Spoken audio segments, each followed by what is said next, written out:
en direct des studios de Lagrange, votre émission cinéma qui ne parle que cinéma, qui retourne le cinéma. Le Juste Avis.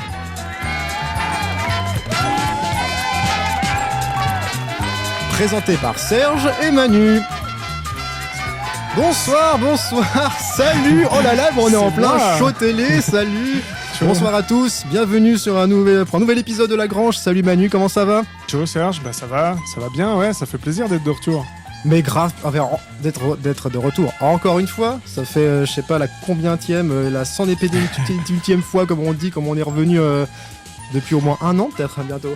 Ouais, c'est vrai qu'on a un peu un rythme, je crois qu'on va juste se dire qu'on en tourne quand on peut les tourner, quoi. Enfin, on les enregistre quand on peut les faire, parce qu'on va pas trop s'avancer sur le... Ouais, franchement, on va pas se mettre de pression, hein. Je pense qu'on va vraiment y aller en se disant quand on a le temps, on essaie de partager ça, mais c'est vrai qu'on aimerait aussi avoir une récurrence, parce qu'après, si l'émission plaît, si l'émission vous plaît, que vous êtes en droit de vous attendre à une récurrence aussi des épisodes, avoir une régularité dans les contenus et de les avoir, c'est clair, je comprends que ça vous ferait chier, on comprend que ça vous ferait chier en fait d'attendre à chaque fois 4 voire 6 mois de délai entre chaque épisode, voilà, surtout si on vous livre un petit épisode d'une heure. On va essayer de pas abuser trop non plus là, peut-être aussi, c'est toujours, c'était les vacances aussi. Alors c'était les vacances, c'est vrai que nous on est régulièrement pris par le boulot qu'on a de part et d'autre, donc c'est vrai que c'est un peu chiant quand même. Bon, mais on va essayer de revenir à quelque chose d'un peu plus régulier, mais bon voilà, ne nous avançons pas trop. Donc au menu de ce nouvel épisode de Lagrange, donc on garde toujours la même formule, on parle cinéma, on parle soit de thèmes liés au cinéma ou même de carrément un film qu'on aurait vu récemment. Et là, on va traiter d'un film, et c'est vrai qu'on n'aurait pas pu passer à côté de l'événement qu'il y a eu, qui était Oppenheimer. The world will remember this day. Our work here will ensure a peace mankind has never seen.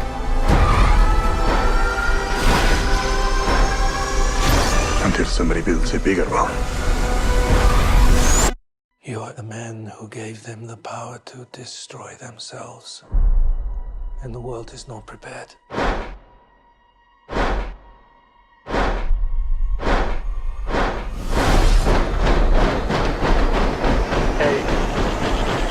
7, 6, 5, 4, 3. Truman needs to know what's next. 2, What's next? 1. Oppenheimer, nouveau film de Christopher Nolan. Purée, dis donc, depuis depuis Tenet, je crois que c'était son dernier film. Du coup, dans les attentes, parce que ça, c'est vrai que c'était un film qui était pas mal plébiscité, il y a eu beaucoup de promotions, c'était vraiment vendu comme le gros film, avec pas mal de promos sur les effets spéciaux pratiques, comment il a été tourné, la longueur, les castings, tout ça. Est-ce que toi, t'en attendais, toi Manu, déjà, est-ce que t'en attendais beaucoup en fait, déjà, peut-être on peut redire un peu nos rapports par rapport à Christopher Nolan aussi, si on aime ce réal ou pas. Et du coup, voilà, quelles étaient nos attentes par rapport à ce film? Et pour toi, Manu, c'était quoi? Alors oui, moi j'avais une grosse attente. Je suis pas un fan de la première heure de Christopher Nolan, mais j'aime de plus en plus. Et alors c'est vrai que Tenet, j'étais quand même pas fan, donc c'est quand même c'était juste celui d'avant, mais ouais, je trouve que c'est quand même dans le paysage aujourd'hui, c'est un réalisateur qui compte beaucoup à Hollywood, mais qui propose quelque chose à chaque fois un peu nouveau quand même techniquement, enfin nouveau ou simplement ambitieux, et ça fait plaisir parce que le gars s'intéresse à la mise en scène, s'intéresse à des choses un peu ouais, il a quand même un œil de cinéma, il aime le cinéma, et puis il aime non seulement le cinéma assez introspectif qui parle de pas mal d'histoires assez soit complexe, on sait qu'il a son goût en fait pour les scénarios labyrinthiques, il le fait pratiquement pour tous ses films, et puis même Oppenheimer, à mon sens je trouve qu'il ne déroge pas à la règle du côté labyrinthique du scénario, on y reviendra, mais c'est vrai que Nolan il s'est toujours inscrit en lignée, moi ce que j'appelle et ce que les gens appellent aussi sur le net, tu retrouves souvent ce terme de blockbuster intelligent, ça veut dire qu'il amène du grand spectacle avec justement un scénario puzzle labyrinthique qui amène quand même le spectateur à réfléchir et à plus s'investir. Il y a un côté Sherlock Holmes aussi, puis il a aussi l'art de manier le twist final qui peut te mettre un petit peu sur le cul. Mais c'est vrai que comme toi, de Tenet, moi aussi je l'avais vu, c'était le dernier film de Nolan que j'avais vu depuis, et puis Tenet, je trouvais qu'il était vraiment allé un peu trop jusqu'au bout du concept, du film concept. Ouais. Là, il y a vraiment il est revenu à ça, alors que moi, je préfère plus sa partie, justement, Dunkerque, Interstellar. Tu vois. Ouais. Oui, des films qui véhiculent peut-être un peu plus de sentiments et d'émotions, parce que Tenet, franchement, j'ai trouvé ça long, et puis il développait un concept du film, de remonter le temps, de faire le temps à l'envers. Déjà, tu vois, j'ai même zappé en fait quel était le concept du film dans Ouais. Tenet. C'était ça, hein, c'était Ouais. un peu le casse, mais à l'envers, de manière parallèle, en fait, Ouais. avec une rupture du temps. En fait, il y avait une dissociation du temps et tu pouvais remonter le temps pendant que les autres vivaient leur temporalité. Toi, tu la remontais. Et puis ça Ouais, donnait c'est ça, il y le avait coup à deux des séquences. temporalités, je crois que tu pouvais aller dans un sens, enfin, mais ouais, comme toi, j'ai un peu des doutes là, tout d'un coup, du sens du film, mais je crois que c'était, voilà, il y avait deux temporalités, et, Disons qu'il y avait, en tout cas, il y avait un truc qui pouvait donner des idées sympas, en tout cas de mise en scène. On a vu qu'en plus, il a essayé de les exploiter, notamment, on pouvait le voir lors de séquences de course-poursuite qui se montaient sur différentes temporalités, où tu remontais le temps, plus le fameux assaut à la fin. Mais je trouvais déjà qu'il très conceptuel. Très conceptuel, il prenait pas les gens avec la main, donc par la main en plus pour t'expliquer le concept, donc c'est là que Ouais, et puis comme tu dis, il y avait. Alors, c'est vrai que oui, il y a une partie des films de Nolan qui ont quand même, Interstellar pour moi en tête, une grosse part d'émotion. Oui. Mais c'est pas le cas pour tous.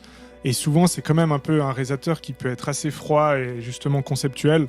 Ah oui, avec Tenet, il l'a poursuivi jusqu'au bout. Il a voulu faire un Inception, vraiment plus. Tu vois. Moi, j'aime moins. Enfin, vraiment, je suis pas fan d'Inception. Ouais, pareil, c'est vraiment quand tu dis un cinéma froid, avec pas trop d'émotion, là où Interstellar, enfin je sais pas, je trouvais qu'au moins il s'attachait plus à ses personnages. On s'attachait plus aux personnages dans Interstellar que dans les autres films. Ah ouais, ou alors c'est peut-être aussi The Prestige, où je trouvais que The Prestige, les personnages étaient assez intéressants, t'avais envie de les suivre. C'est vrai. Il y a quelque chose de moins, justement, moins conceptuel au niveau du scénario qui fait que il y a plus de vie dans le film, tu vois. Oui. Il y a moins justement d'idées, on va dire, parce que c'est ça en fait. C'est ce qui est cool avec Christopher Nolan, c'est qu'il a des idées et donc il essaie de les appliquer. Mais des fois, moi, je suis un peu plus en dehors, quoi. Quand c'est trop cérébral, on va dire. Trop cérébral, oui. Ça m'intéresse un peu moins. Mais voilà, pour en revenir à Dunkerque.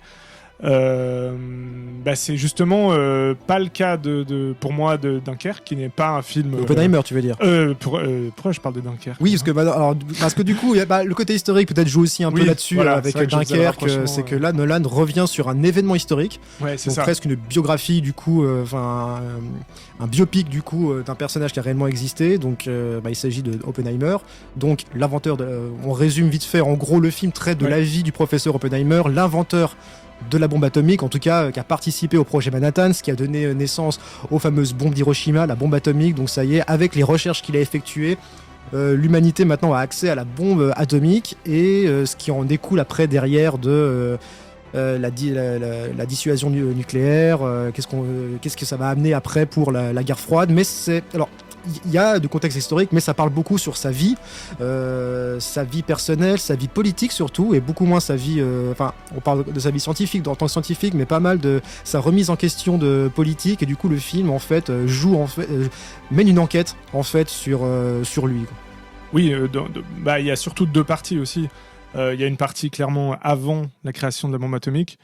Et une partie après, où on voit effectivement les nombreux problèmes qu'il a eu, aussi parce qu'il a été accusé d'être un communiste. Un communiste, et d'appartenir à des clans communistes. Et de vendre des informations communistes. Et donc ça, c'était vraiment la raison principale. Et le film vrille à ce moment-là un peu... au milieu du film. Sur l'enquête, des audits, des entrevues, il passe devant des commissions, il y a pas mal de blabla, et puis du coup... je trouve que cette partie rappelle beaucoup, un film que j'adore, JFK. Dans son traitement, dans le côté assez bureaucratique. En plus, c'est en noir et blanc. Enfin, il y a une partie couleur, une partie noir et blanc, du coup, un peu comme JFK. Oui. Je sais pas, j'ai pas vu, mais je pense que c'est une inspiration. Et puis, il y a vraiment ce truc d'enquête, effectivement, que moi j'aime beaucoup aussi. Mais je crois qu'il l'avait cité, hein, en plus, Ah ouais. je crois JFK, hein, ok. dans les plausibles inspirations en fait, qu'il a eu pour traiter d'un Ah ouais, biopic, c'est- un gros biopic historique comme ça. Bah c'est ça, il y a plusieurs rapprochements, c'est vrai. Et on le voit, Le JFK, il est vraiment excellent. Donc je pense que c'est vrai, c'est peut-être une influence.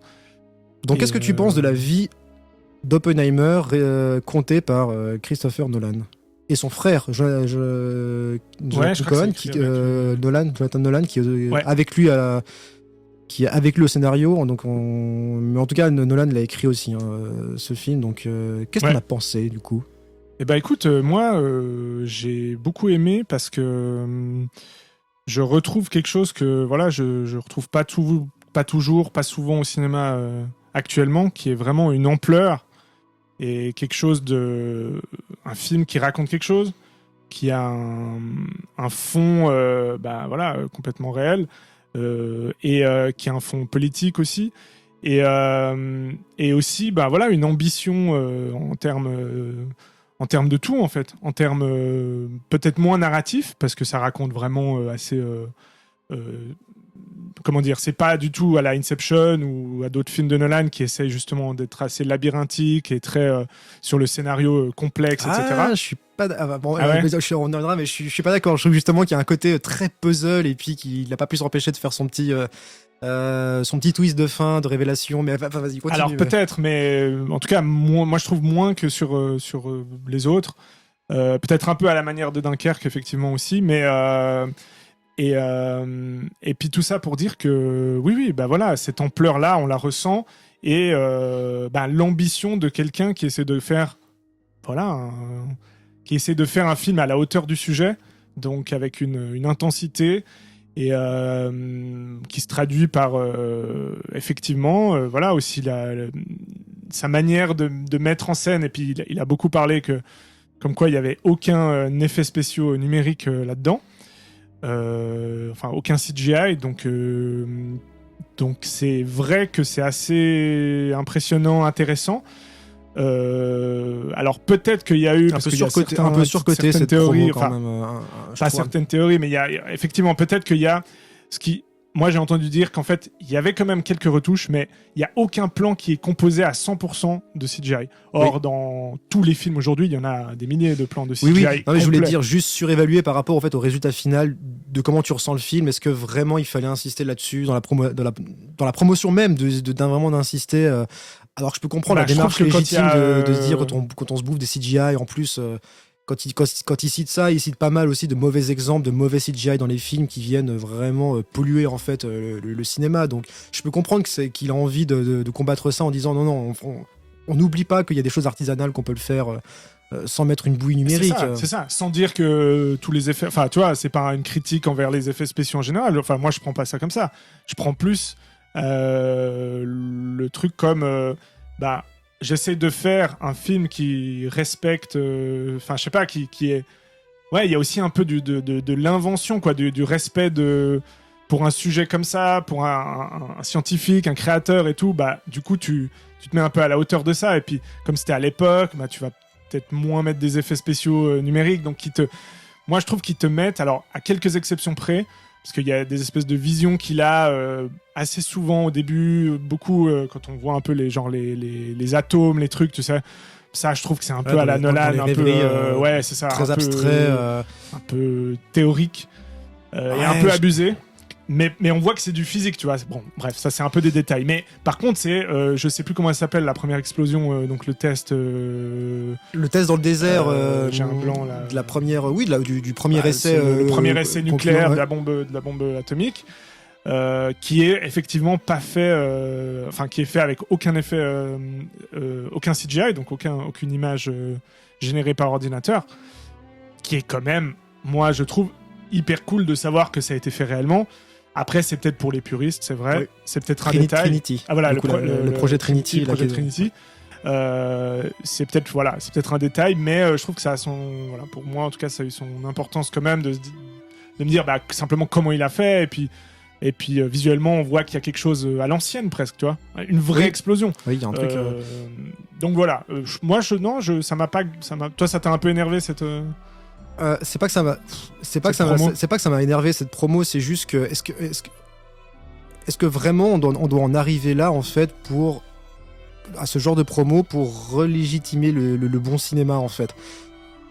Les mecs, c'est juste, ouais, ça m'énerve un peu d'un côté parce que les mecs ils sont là, vous avez vu, il en a pas fait des tonnes non plus, je trouve. C'est Enfin, ça. il a pas parlé que de ça. vous avez vu, on a fait que des effets spéciaux pratiques, alors qu'en fait déjà il y a très peu d'effets spéciaux visibles. Enfin, c'est pas un film à si Non, grand spectacle c'est que clair. ça, hein, étonnamment, hein, franchement, pour Non, un non, film. là, oui, c'est assez intimiste. C'est assez intimiste, pourtant c'est le truc qui a été vendu. Le film a été vendu comme quand même, c'est un biopic, mais un biopic à grand spectacle. Allez le voir en IMAX, donc franchement, allez le voir en IMAX pour profiter du son et de l'image.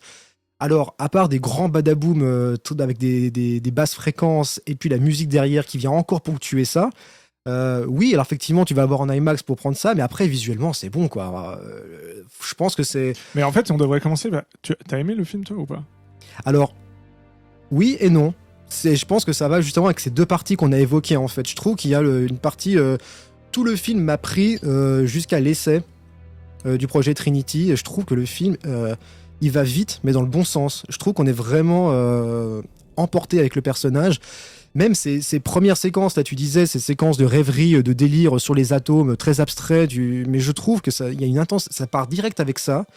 Bon, déjà, le premier plan, il regarde la pluie qui tombe, où tu comprends tout de suite qu'il pense déjà aux répercussions. Enfin, tu vois, quand t'as les gouttes qui tombent, ça fait des flaques, et puis c'est les ondes qui se propagent, et tu comprends tout de suite que c'est les bombes nucléaires. D'ailleurs, le plan qui reprend à la fin du film. Hein, et après, il a ces délires où la musique, elle part, et puis je trouvais qu'il te prend d'entrée de jeu.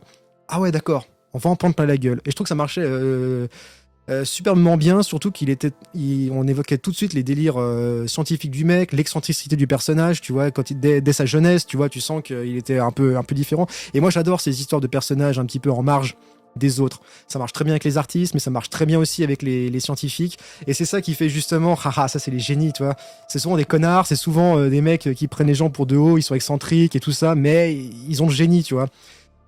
Et ça, je trouve qu'il a bien été amené dans tout le film jusqu'à l'essai de la bombe. T'es transporté avec ça.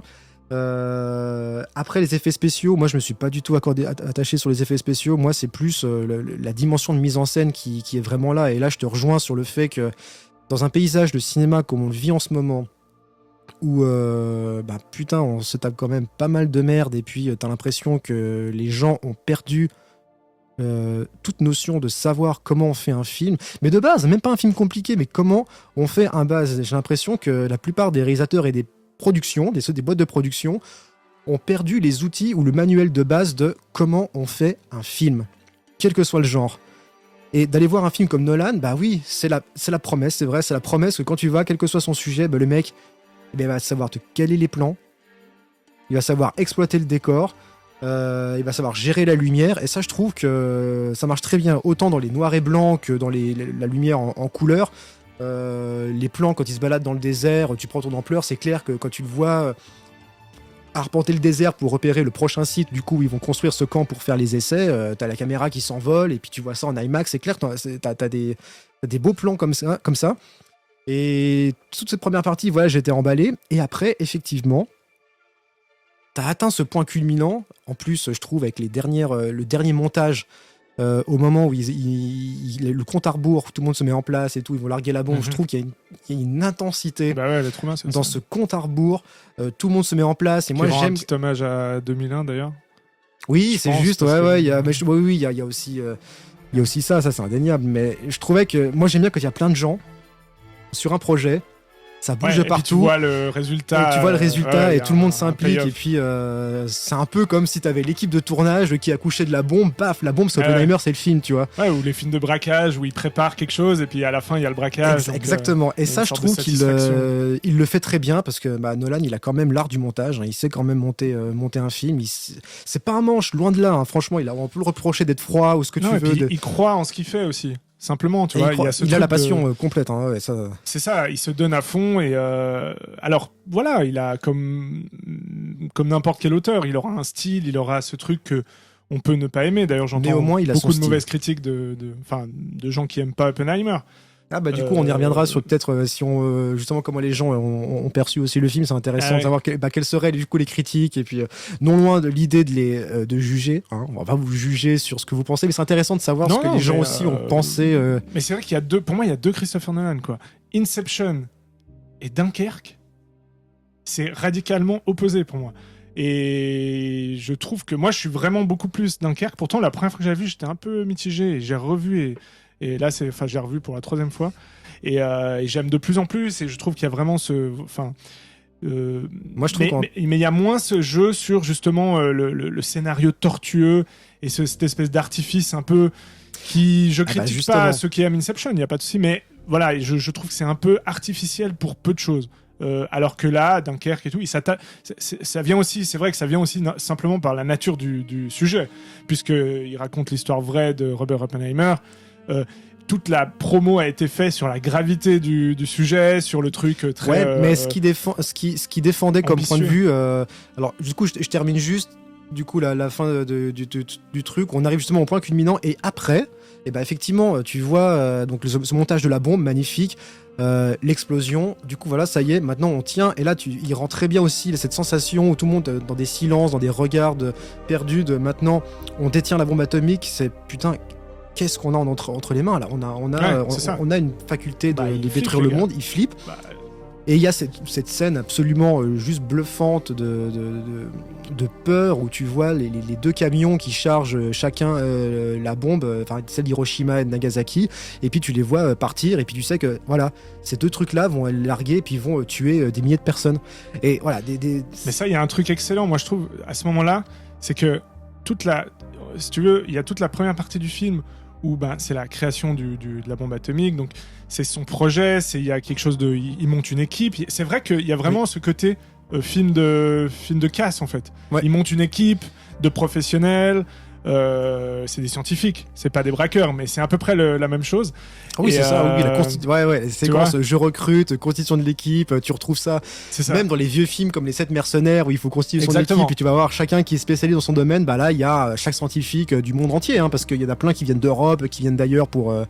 Il dit je veux les meilleurs des meilleurs, je veux la crème, qui a bien été amorcé au début du film quand il faisait ses études, des conférences et machin, il repérait déjà les gens avec qui il voulait... Mais après, moi... mais tu vois, attends, juste pour finir, ouais. Et une fois qu'il a fait ça, et que du coup, le premier, donc le Trinity, le premier test de la bombe nucléaire a lieu, si tu veux, lui, la scène est forte, etc. Parce que on est avec lui et on est dans le truc de se poser la question, mais qu'est-ce qui va se passer maintenant ? Et on est comme son lui partagé invention entre l'équipe. ne lui appartient plus. Oui. C'est-à-dire que on passe de la scène la plus intense du film, et la scène émotionnellement la plus intense pour lui, qui est le point culminant de tout ça, qui réussit, tu vois. Donc c'est une énorme réussite, et en même temps, c'est une énorme...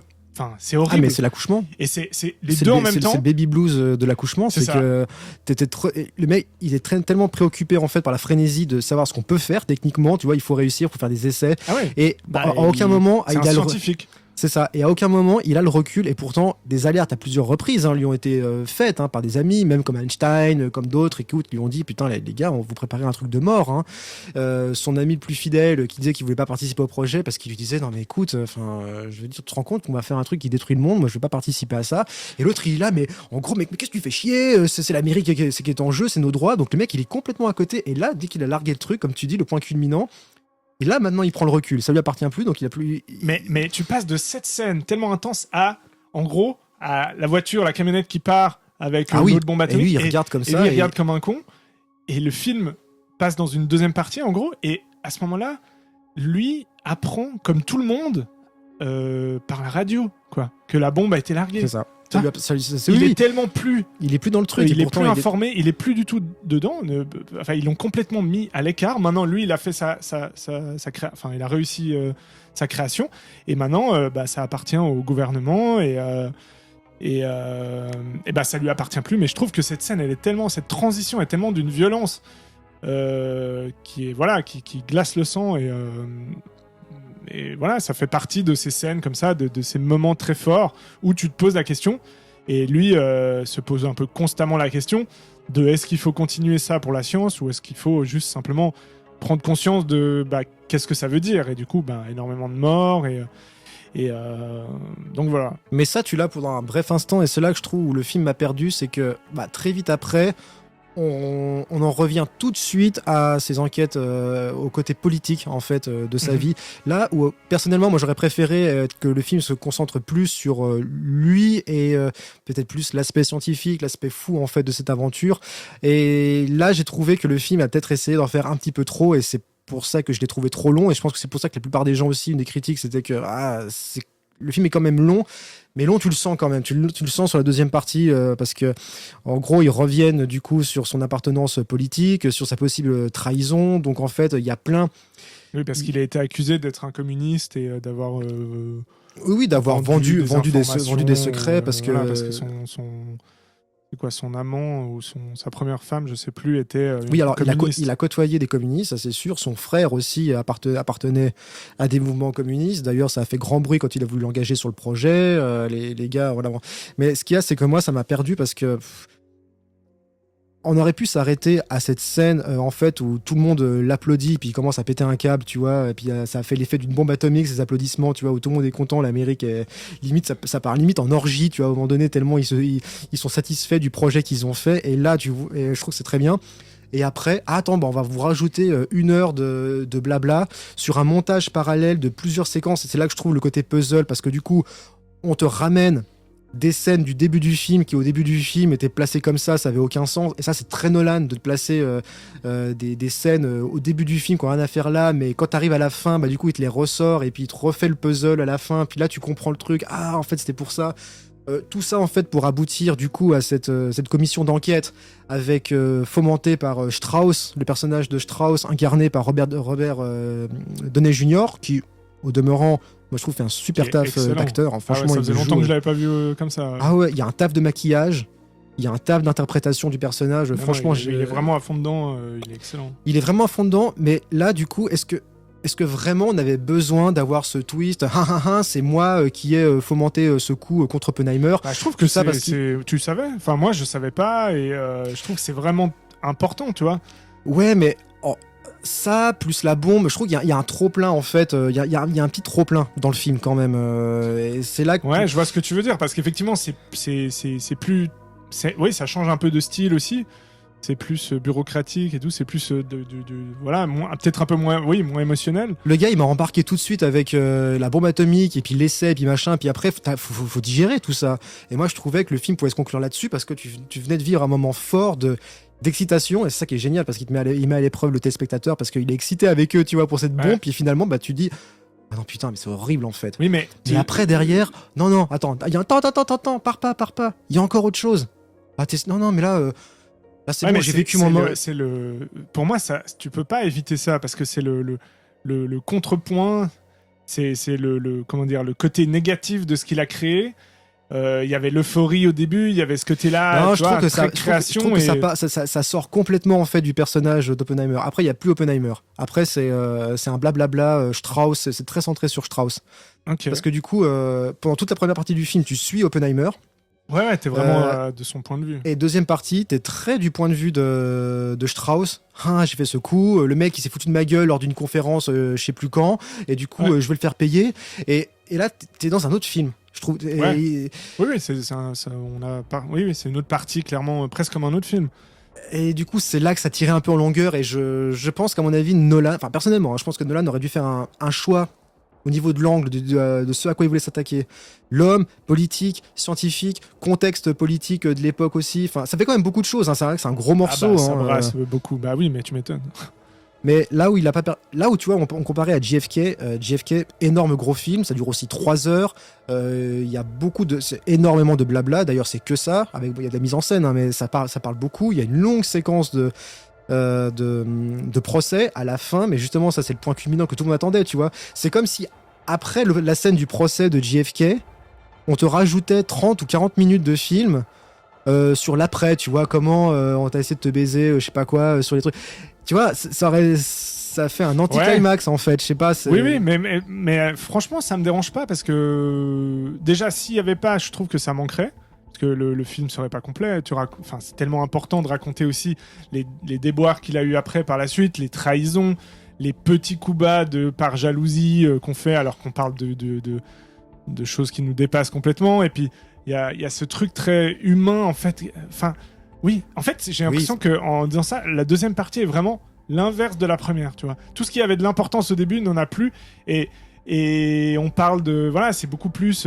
typiquement, le personnage de Robert Downey Jr., il est détestable, et donc, on en revient à des petites choses, et moi, je trouve que j'aime bien aussi de pas être tout le temps sur l'intensité 10, tu vois. J'aime bien revenir à quelque chose de plus normal et de plus contextuel, parce que on a eu suffisamment de avant, tu vois. Il y a eu l'euphorie d'avant, et après tu passes à la réalité qui est moins belle. Mais tu trouves pas que le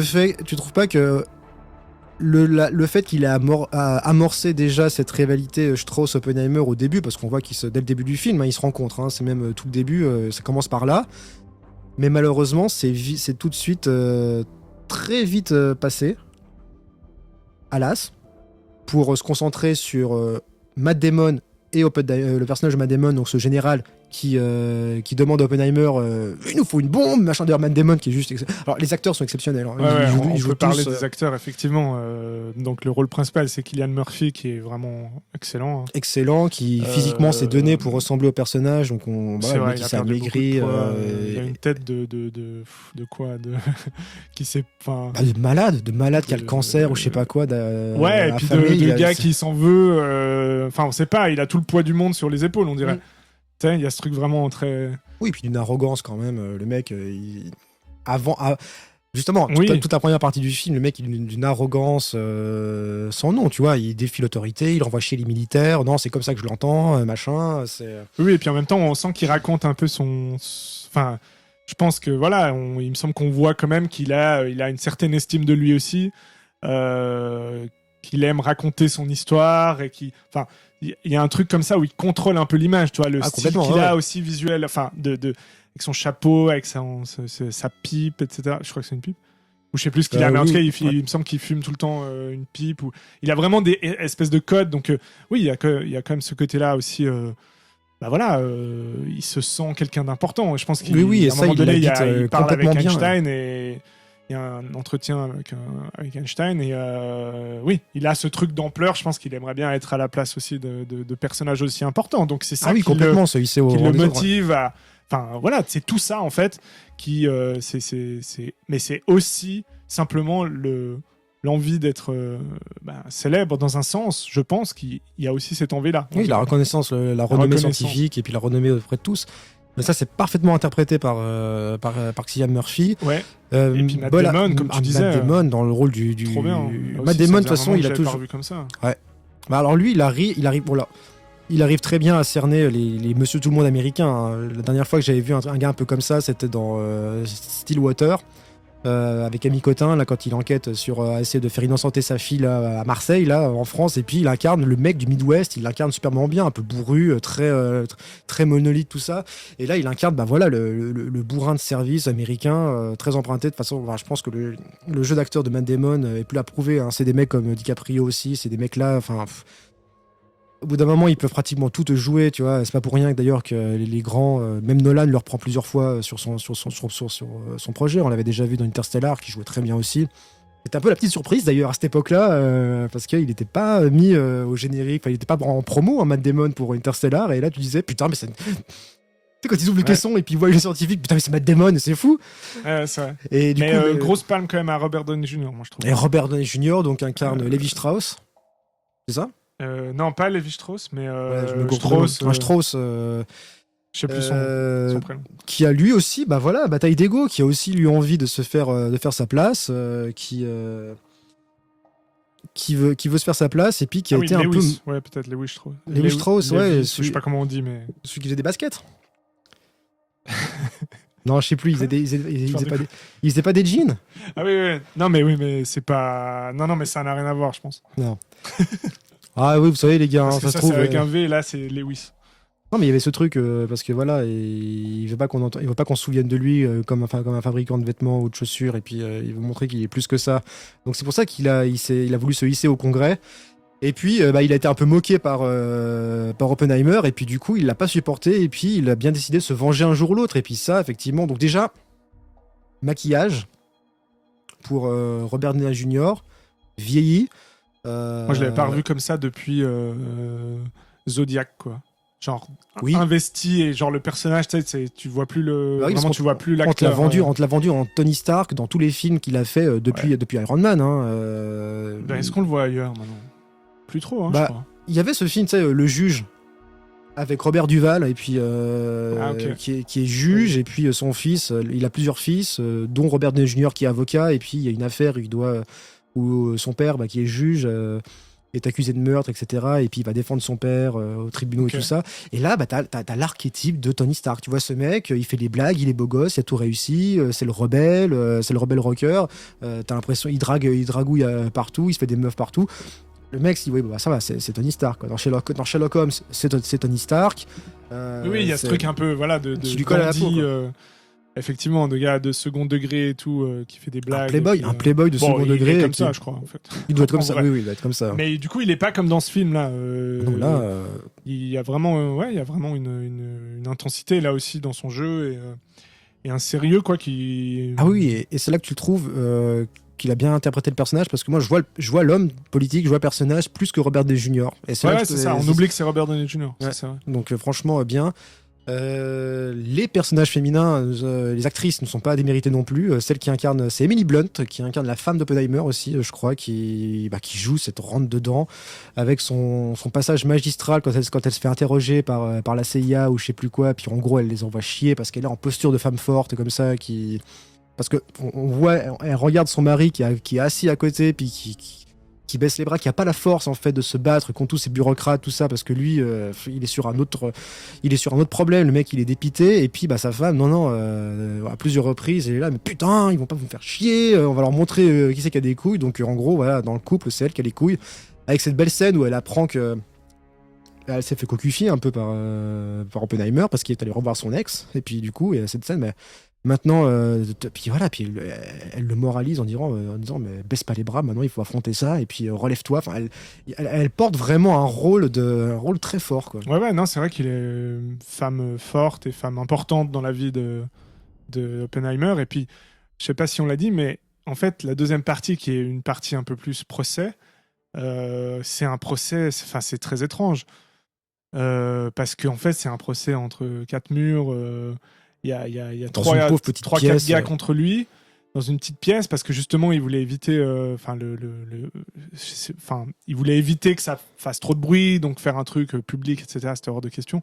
Donc ils ont gardé ça volontairement tout petit, et Oui, mais entremêlé avec des scènes de commission d'enquête là à la Cour suprême, où ah oui, qui est mais dans, alors effectivement il y a une scène au tout est tribunal. mélangé. Et ça justement, il a fait ces plusieurs scènes là, puis il Il y mélange a beaucoup justement. de scènes entre quatre murs, vraiment dans Oui. un bureau Ah ouais, mais tout c'est petit, du où huis c'est clos, en fait c'est le comme du procès huis clos. qui a lieu, et en fait, voilà, et c'est très bizarre comme c'est fait. Et y a pas, tout est vrai. Donc Mais tu vois, ça, il le dit aussi, euh, le Strauss, il le dit, voilà, on va engager tel mec, et puis après, tu vois l'image du mec qui est engagé, prévoyez une petite salle, et puis tu vois qu'il prépare la petite salle, enfin, tout est, en gros, je vous explique tout, hein, vous serez pas perdus, hein, chers spectateurs, vous inquiétez pas. ah ouais, tu l'as vu comme ça. Ouais, toi et il a pas pu s'empêcher de faire son twist.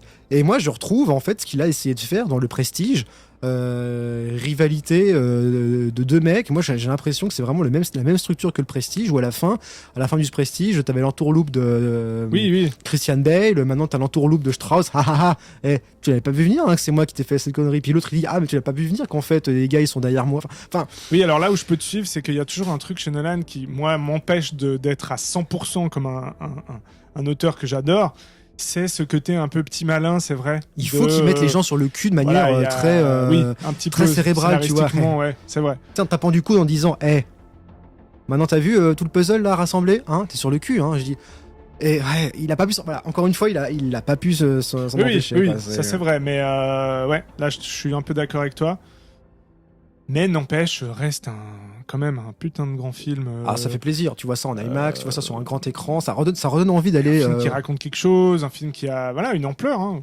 Ah oui, je vais non, pas mais me répéter, mais ça manque un peu, moi je trouve aussi. Et puis, du fait de, c'est pas que c'est tiré d'une histoire vraie. Il peut y avoir des films complètement nuls et inintéressants tirés d'une histoire vraie, mais là, quand c'est bien fait, quand il y a une ampleur, et puis quand le sujet est tellement important, quelque chose d'aussi gros, qui justement, on en parlait avant, qui jouait sur le succès du film un peu avec cette double promotion avec Barbie, donc Ah oui. ils appelaient Barbenheimer parce qu'il y a un tel contraste entre voilà, le gars qui a créé la bombe atomique et puis les Barbie. Ouais. Bon, alors après, ça, c'est des Oui, trucs c'était très marketing. De tout temps, il y a eu des films comme ça qui s'affrontaient et tout. Maintenant, on Oui, fait, c'est on possible. fait des trucs de Mais c'est buzz vrai que sur c'était- voilà. sur du rien, quoi. Mais, L'idée, c'était d'aller voir les deux, ce qui était... Enfin, si tu veux, on l'a pas dit aussi, mais moi, je Christopher comprends Nolan, même pas de nouveau, l'exercice d'aller voir les deux, en fait. Pour, comment dire, il a vraiment ce truc de la salle aussi. Hein. Ça fait partie de ces quelques réalisateurs. Il y a Tarantino, il y a Nolan, il y a... Ah, mais il aura son public, il aura ses... il y en a assez peu, enfin, qui sont vraiment pour la salle, quoi. Tu vois, il y a vraiment ce truc de... Moi, je trouve, voilà, là, c'est filmé encore en pellicule, en IMAX, en 65 mm. Il y a vraiment ce truc d'ampleur. Parce que le mec, il a grandi, en fait, avec à peu près les mêmes références de films que ses compères, de Scorsese à Spielberg, en passant par Kubrick, surtout. Par Kubrick. Tous ces gens-là, les Nolan, les Spielberg, les Scorsese, tous ces grands-là, ces mavericks du cinéma, ont grandi avec les mêmes références. Quand tu vois Nolan, on dit que Nolan, il fait un cinéma malin et tout. Oui et non, il fait avant tout un cinéma quand même de spectacle. On sent que ce mec, il a grandi avec les blockbusters, les classiques de l'époque, que ce soit des grands blockbusters à la John Ford des années 50 ou 60, comme les films de Kubrick, qui sont des films, c'est quand même, comme tu dis, il a l'art du spectacle et de la mise en image avant tout, quoi. Puis, c'est ça. Puis je crois qu'il voulait faire un James Bond aussi. D'ailleurs, il a c'est dans quoi, dans Inception, où il y a cette scène de ça fait ski, dans la neige là. Oui, dans prendre d'assaut la forteresse. Ça fait très James Bond. ouais. Et de toute façon, voilà, il y a un côté, c'est vrai. C'est entre James Bond et Kubrick, quoi. Nolan. Il y a un truc un peu comme ça, de super auteur. Mais voilà, je dis pas, peut-être que certains films, je n'hésiterai pas à dire qu'ils sont que j'aime pas, mais je trouve que voilà, c'est quand même quand tu en arrives à essayer de faire des choses comme ça et avoir une liberté totale, il y a un petit peu, pas dans le résultat final, mais il y a un petit peu de Kubrick là-dedans, de ce côté de contrôle et de vouloir surtout, faire le cinéma à son image. Surtout dans Interstellar. Je pense que la plus grosse empreinte de Kubrick, aussi, tu la vois dans Interstellar. Il y a un côté grande station qui là tourne aussi, dans les moi je trouve là aussi. Oui, complètement. Il y avait des références. Moi, j'ai vu des références à 2001 dans ce film, avec à un moment donné, je vais pas raconter, mais il y a un petite scène avec le son. Dans quelle partie là t'avais vu ça? Justement, dans l'explosion de Trinity là. Si tu veux, il joue le silence, comme dans 2001 où le gars se réincorpore dans le vaisseau et il y a une sorte d'explosion où on s'attend à ce qu'il y ait un choc et puis en fait on se rend compte qu'il n'y a pas de son. Et le son vient après. Parce qu'il y a la dépressurisation dans 2001, et puis là, le son vient après parce que il y a un effet de choc dans l'explosion, donc il y a le son vient pas en même temps, donc il y a un décalage entre le son et l'image qui est très... moi j'aime bien, c'est des sortes de petites touches un peu expérimentales, on va dire. Oui, puis c'est très cérébral. Dans un blockbuster qui... Voilà, quand c'est réussi, c'est cool. Ça rajoute quelque chose, moi je trouve. Qu'est-ce que t'as pensé de la musique? J'ai bien aimé, parce que là, ce n'est pas Hans Zimmer qui fait la musique, c'est un compositeur nordique, j'ai plus son nom, ça va me revenir. Voilà, Ludwig Göransson, qui avait déjà fait la musique de Tenet, pour Nolan à l'époque, et là il rempile sur Oppenheimer, donc ça commençait à sonner Hans Zimmer. Ouais, je pense ça sonne un peu Hans Zimmer. Vraiment, Mais c'est vrai. Mais alors je sais pas pourquoi, mais des fois Hans Zimmer, j'allais dire des fois ça marche Hans Zimmer. Avec Nolan, ça marche. Ça marche quand même des fois, tu vois. Parce qu'en fait, et là, je comprends en fait que ces deux-là, bon là, on digresse un petit peu sur Hans Zimmer, Nolan, mais ça participe après avec le genre de film de Nolan, avec son cinéma. C'est que ça renforce. Donc, vous savez que Nolan et Zimmer, c'est les deux comparses. Hein. Ils ont pratiquement fait toute leur filmographie ensemble. Donc voilà, c'était le compositeur attitré. Donc c'est des mecs qui matchent comme un John Williams avec Spielberg. Là, t'as Nolan avec Hans Zimmer. Et je trouve que les deux fonctionnent vraiment de la même manière. C'est que Hans Zimmer, il a une façon de rythmer la musique sur une répétition, sur un rythme continu qui peut durer à l'infini et qui ne s'interrompt jamais. Nolan, je trouve que son cinéma, c'est ça. C'est un cinéma qui est tout le temps sur un truc un peu lancinant en musique et il n'y a jamais de point de rupture. À quelques moments dans Oppenheimer, et des instants où la musique s'arrête, où mais c'est beaucoup un montage musical. C'est un truc, et ça peut durer pendant tout le film. Dans Inception, c'était souvent le cas. Interstellar aussi.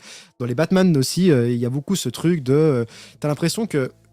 Dunkerque aussi. Dunkerque aussi, c'est la répétition et la musique en boucle et ne s'arrête jamais. Là où t'as par exemple d'autres films où tu as une scène intense avec une musique qui part comme ça et après, tout. Plus rien, donc t'as un peu plus de relief dans le film. Là, t'as un truc sur un... Ce qui fait que... Moi, je trouve que j'ai toujours eu cette sensation avec les films de Nolan que c'est... sur le même ton, un peu. Sur le même ton et qu'ils s'arrêtent jamais.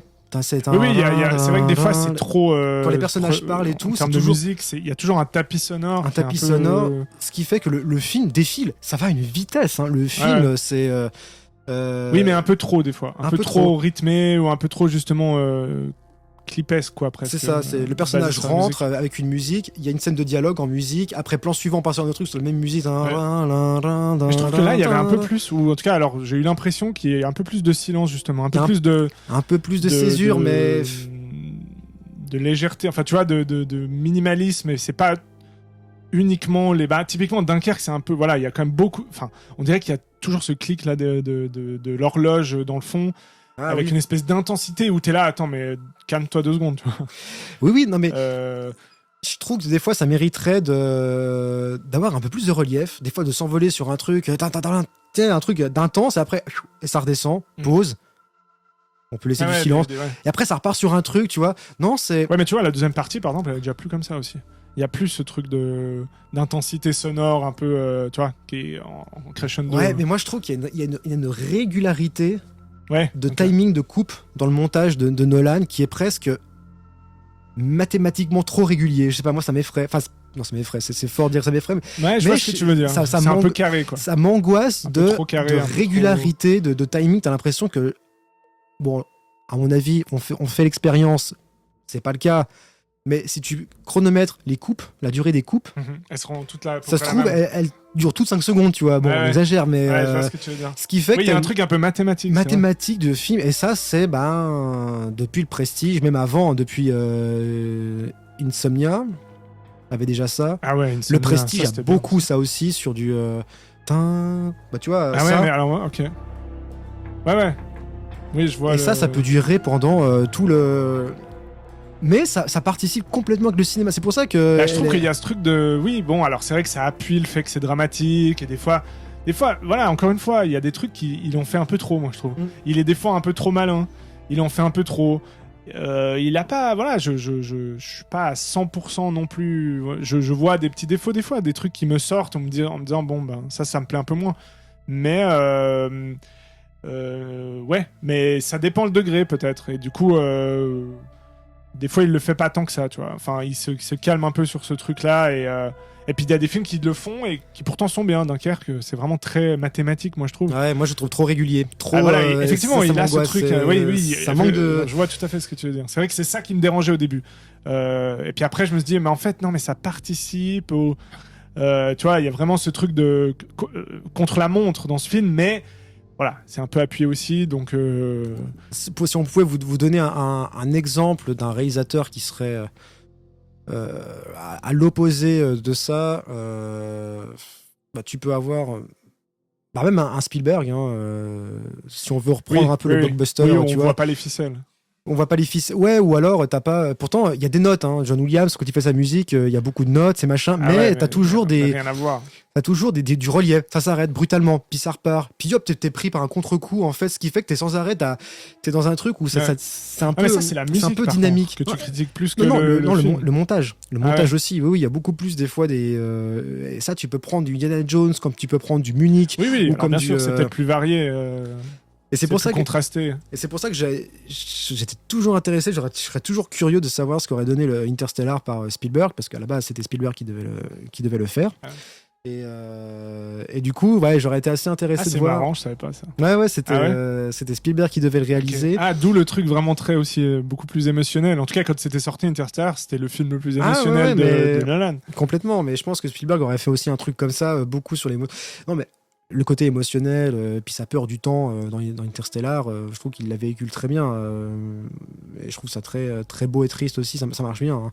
Hein. Donc voilà, il y a ce truc, mais même il y a d'autres réalisateurs qui sont sur un autre truc. Mais là, voilà, il y a une trop régulier, trop propre. Mais en même temps, quand tu vois le paysage actuel du cinéma, ça fait plaisir de voir un mec qui croit au cinéma, qui prend pas le spectateur pour un con, qui savent que les gens ils vont voir un truc sur grand écran avec le son, le système, tout ça, qui a pas oublié que aller au cinéma, c'est aussi voir un spectacle sur grand écran, ce qui en fait encore ses caractéristiques. Bon, un spectacle après, oui, mais les Marvel, c'est du spectacle aussi. Non, c'est de la connivence de fans qui vont aller repérer le moindre, non, mais je veux dire, c'est fait petit comme des easter non, mais eggs. c'est Oui, du roller coaster, parce que plus ou moins, je sais plus quel est le budget de ce film, mais c'est certainement assez proche Oui. d'un Marvel, tu vois. Non, mais je voulais dire oui, complètement. Non, mais je veux dire peut-être un spectacle qui inclut une implication émotionnelle du spectateur, là où, enfin, Ah oui, ça c'est clair. Non, t'as mais ça, c'est sûr. des témoignages de mecs. Là, j'ai un pote, on a un pote commun qui est allé au cinéma, qui avait raconté en allant voir, je sais pas, Spider-Man No Way Home ou je sais quel film. Les gens qui sont dans ces salles-là font carrément autre chose. Ils sont sur leur téléphone, leurs réseaux sociaux, ils se battent les couilles. Ils veulent juste voir leur scène qu'ils ont vue déjà précédemment sur Twitter ou sur une bande-annonce. Enfin, il y a plus d'implication. Enfin, j'ai l'impression que les ça, gens c'est vont clair, plus ça, voir c'est les clair. le Non, mais il y a pas cinéma comme moi, je avant, trouve qu'il quoi. y a plus le. Ah, ça c'est certain. Enfin. Mais ces mecs comme Nolan, ils croient encore. Avant, oui, lui, il est un peu à l'ancienne. Mais moi, c'est ça que j'aime bien. Moi, ma période préférée dans le cinéma, c'est les années 70, parce que c'était là où on allait voir des films qui nous racontent. En fait, on cherchait des réponses à notre vie et à ce qu'on ressent, ce qu'on vit, etc. dans le cinéma, tu vois. C'est marrant parce que c'était pourtant une période creuse. Hein. Les années 70. Ouais. Oh bah, avec le nouvel C'était- Hollywood, etc. Ouais, mais c'est- justement, c'était c'est- très- Ah oui, mais il y c'est avait là il y avait où- beaucoup de doutes et il y avait les gens beaucoup n'allaient de. plus au cinéma, quoi.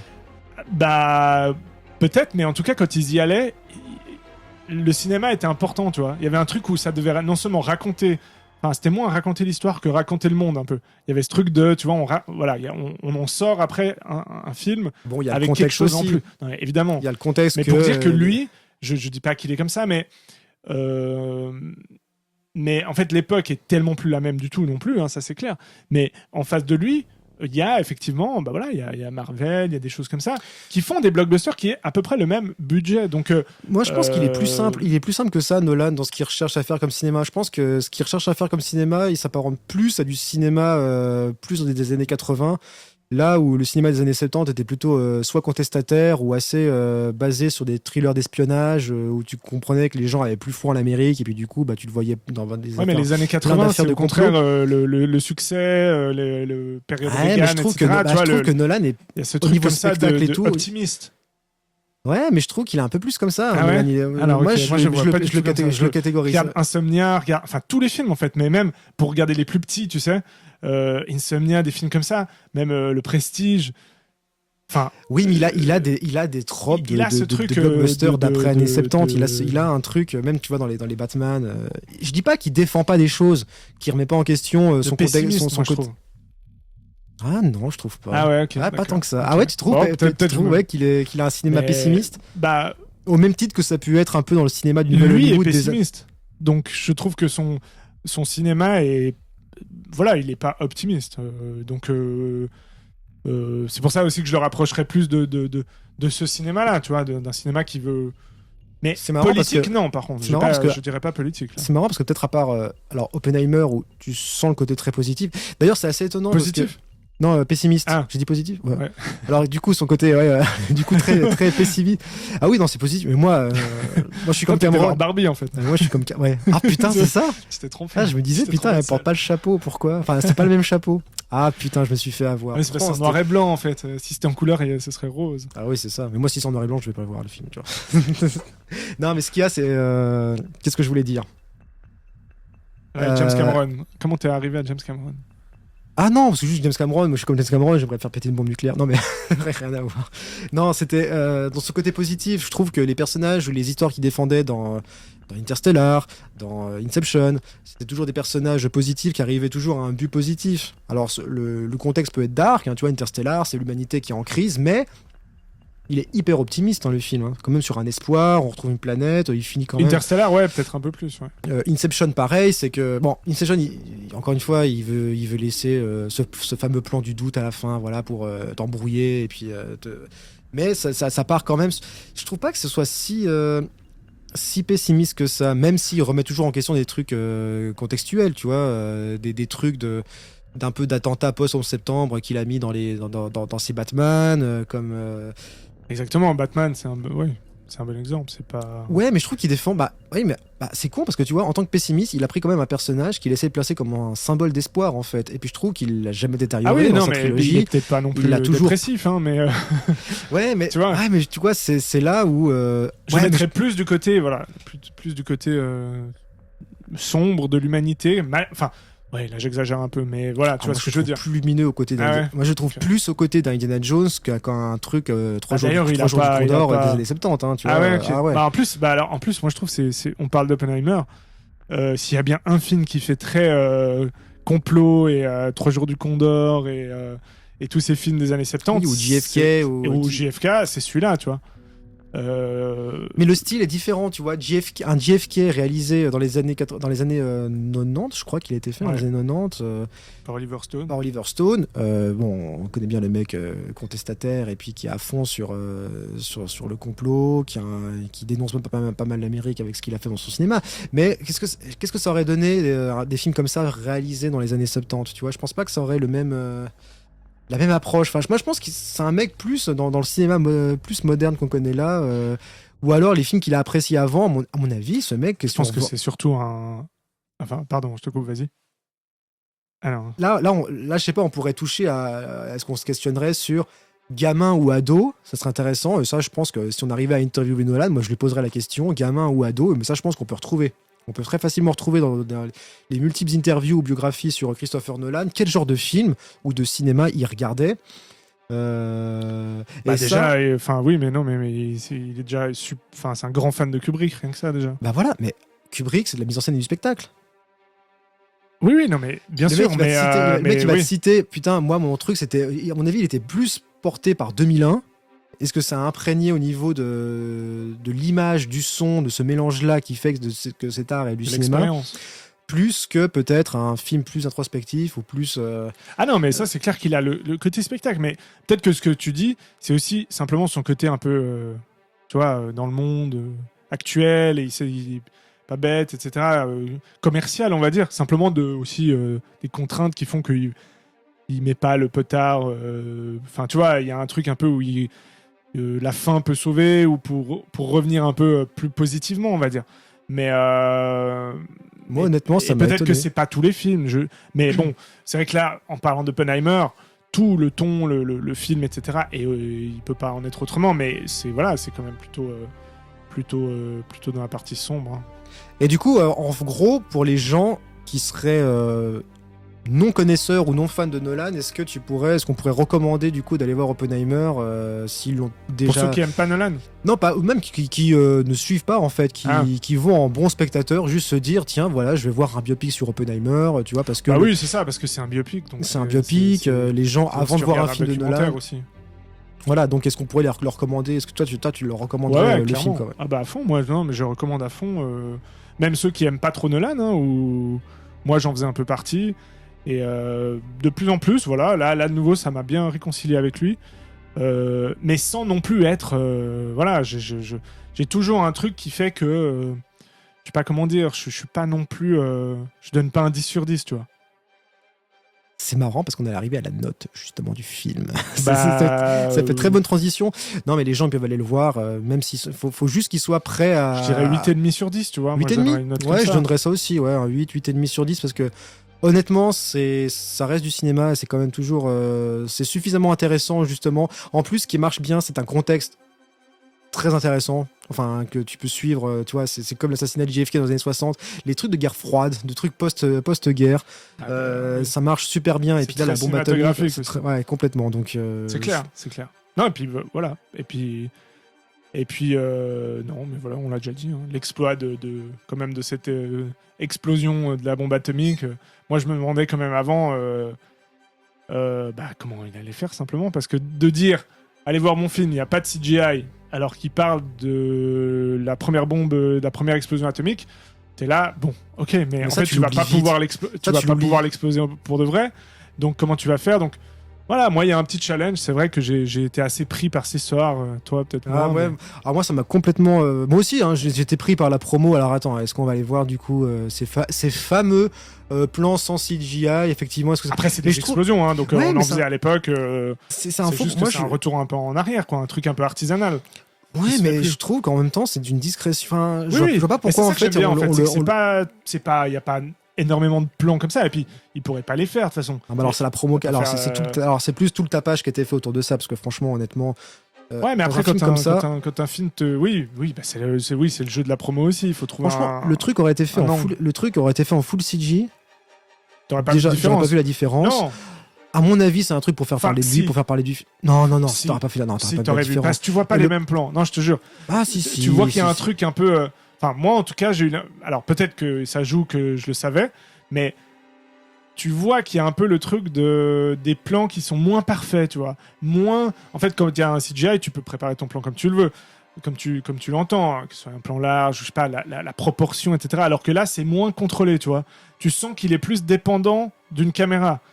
Moi, j'ai senti ce truc, mais alors oui, je suis d'accord, peut-être pas tout le monde va voir ça. Ça reste du bricolage. C'est un effet pratique peut-être, Bah, justement, mais ça mais tu le- reste tu un le truc sens. contrôlé et fait. Ouais, mais je pense qu'il y a d'autres trucs plus problématiques dans ce que le film Oui, essaye c'est un d'aller au détail niveau en de l'histoire. soi, c'est un détail. Franchement, oui, mais Non, tu vois, c'est clair. ils ont quand même vendu le film beaucoup là-dessus. C'est ça qui est étonnant, tu vois. J'ai dit, mais Bah, il y a une explosion, hein, donc, en gros. Donc voilà, voilà. c'est pas. c'est- Donc, c'est- pour mais- vous dire, mais si quelle vous avez pas, scène, quand même. pour vous dire, voilà, la scène est belle, mais pour vous dire, n'allez pas chercher effectivement la petite bête de savoir CGI pratique, pas pratique, effets spéciaux en effet fixe, un ordinateur ou Oui, ça, c'est vraiment. parce qu'on est un peu des geeks Honnêtement, de la technique aussi. Ouais, franchement, honnêtement, quand vous voyez ce film, vous vous en foutez. Honnêtement, vous oubliez le truc. Hein, Oui, bah tant mieux. Mais tant mieux. C'est que ça réussit. Voilà, ben, Donc, voilà. on arrive à la fin de un bel épisode. Bon, on a fait 1 heure, franchement, mais je pense que ça valait le coup. On avait dit maximum une demi-heure, bah très bien. On est au dos. non, on avait Non, on avait dit maximum 45 minutes. Non, mais on savait que c'est du gros morceau. Les films comme Nolan, justement, ça fait du bien d'en parler parce que c'est des films qui méritent qu'on en parle, quoi. Donc. Non, mais oui, et puis bon, bah écoute, peut-être qu'on n'a pas que dit de la merde, je sais pas. J'espère. Si vous êtes encore là, c'est que voilà. Si vous êtes encore Ça a là, pas trop ben, mal marché. ouais, bon, ça fait chaud au cœur si vous êtes encore là. Si vous nous avez déjà pas oublié. En tout cas, on arrive à la fin de cet épisode de La Grange. Donc, on résume à peu près la note. 8, 8,5. On sait bien que les notes, ça veut tout et rien dire. Voilà, je pense qu'on a donné. 8,5, 9, allez. 8,5, 9. Ouh, il est généreux. Ouais, je pourrais mettre un 9. Ouais, non, mais ça vaut le coup, franchement, ça fait partie des films à voir. Ça fait toujours plaisir. En plus, c'est vrai, quand t'attaques avec un côté Barbie, je ne l'ai pas vu, je ne vais pas juger, mais honnêtement, moi, ça me donne pas envie. Puis le truc Blue Beetle et tout, là, sur le super-héros, machin. Enfin, voilà, quand t'as ce genre de film, ça fait quand même plaisir d'avoir un bon biopic solide, voilà, qui prend pas les gens pour des cons. Ça fait quand même plaisir, quoi. Non, mais il y a Flash. Heureusement. Oh, qu'il y a putain. Flash. Ah. Alors, si vous êtes sages, les amis, on vous fera un petit épisode bonus sur Flash. Parce que Manu a vu Flash. Moi, je vais essayer de le rattraper pour essayer d'en parler. Et on vous fera, si vous êtes sages, Non, mais on vous il faut fera un- vraiment, mais c'est pas possible. On n'arrive Mais pas si. à ne pas parler d'un Marvel dans un. Mais si, mais Manu, il a quelque chose. Quand même arrêter, Je vous le dis, On là, abuse. Manu, il a un truc à exorciser. Il faut qu'il en parle, en fait. Je pense qu'il a besoin de parler de ce film. Il a besoin de parler de l'expérience qu'il a vécue en allant voir Flash. Donc, je pense que ça mérite d'exorciser ça en faisant une émission. Je suis pas sûr. On verra. En tout cas, vous allez, comme d'habitude, vous retrouvez cet épisode de La Grange, pareil, sur notre podcast La Grange, sur tous les sites de podcast. Aussi, on va là aussi s'employer à rediffuser aussi ça sur YouTube, parce que c'est quand même pratique aussi sur YouTube. C'est même ce qu'il y a de plus pratique pour réécouter les émissions. N'hésitez pas aussi à lâcher des commentaires, de proposer des idées de films ou de sujets que vous aimeriez bien que vous aimeriez bien qu'on aborde aussi dans La Grange, comme d'habitude. Donc, n'hésitez pas à lâcher les commentaires. En plus, si on a des commentaires, ça peut faire aussi redorer la chaîne et puis avoir un peu plus de visibilité. Donc pourquoi pas, nous on est toujours preneurs. Ouais, bah oui, à fond. Non, mais nous, on est oui. Mais après, on le dit et, Et quand après, il on n'y a le pas dit, forcément et de commentaires, alors je suis là. Bon, Et bah, après, peut-être qu'on va ils arrêter s'en de foutent, dire. alors tu vois. ils s'en foutent. Et puis En fait, on on a personne qui nous écoute. Moi, je connais Bunny, que je salue, et puis bah voilà, quoi. Mais sinon, qui On a une fan, Allez, c'est bien. voilà, allez, big up à Bunny. Big up à Bunny. Voilà, c'était la fin de La Grange. Ciao à tous, on vous dit à la prochaine, prochain épisode. On sait pas quand, hein, mais du coup, non, mais il arrive très Non, vite. on va essayer de faire ça bien et vite. Yes. Ciao Manu. Ciao.